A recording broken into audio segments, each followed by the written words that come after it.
Dieu créa l'univers. Il édifia son trône, puis il créa le calame et lui ordonna « Écris ». Et le calame d'écrire sur la table gardée tout ce qui allait se produire jusqu'au jour de la résurrection. Ensuite il créa les ténèbres et la lumière, les cieux, les terres et les astres. La création dura 6 jours, suivant le temps de l'autre monde. Il se tourna ensuite vers le ciel qui était une fumée, et y établit 7 cieux, en révélant à chaque ciel ce qui le concernait. Après avoir achevé la création du monde supérieur et inférieur, il étendit la terre en faisant sortir d'elle ce qui était enfoui dans ses entrailles.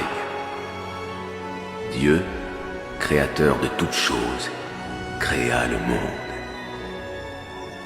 Il créa alors une troupe d'anges de sa propre lumière qui remplit les cieux, debout, inclinés, prosternés, tous en adoration, sans interruption, devant le Seigneur des mondes. Il créa les anges gardiens et les porteurs du trône, dont Raphaël, plus connu sous le nom d'Israfil, qui soufflera dans le corps.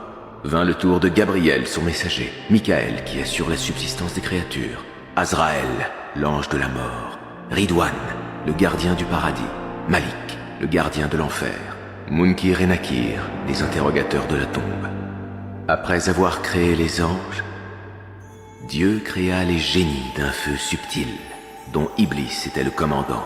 Iblis s'appelait alors Aref ou Azazel. Azazel était le plus fervent adorateur du Tout-Puissant. Il s'était consacré au service de Dieu pendant un grand nombre d'années, sans jamais se révolter. Les génies vinrent sur la terre et eurent un empire. Ils semèrent alors la corruption sur la terre et se révoltèrent contre Dieu. Le Seigneur leur envoya alors Iblis à la tête d'une armée d'anges et chassa les génies qui se retirèrent vers des îles lointaines. Lorsque l'empire du monde appartint à Iblis, l'orgueil et la fierté emplirent son cœur et il dit « Qui est semblable à moi dans les cieux et sur la terre? Moi qui ai servi Dieu dans chaque ciel pendant 300 ans et qui ne me suis jamais révolté. Maintenant que je suis descendu sur la terre, tout l'empire m'appartient. »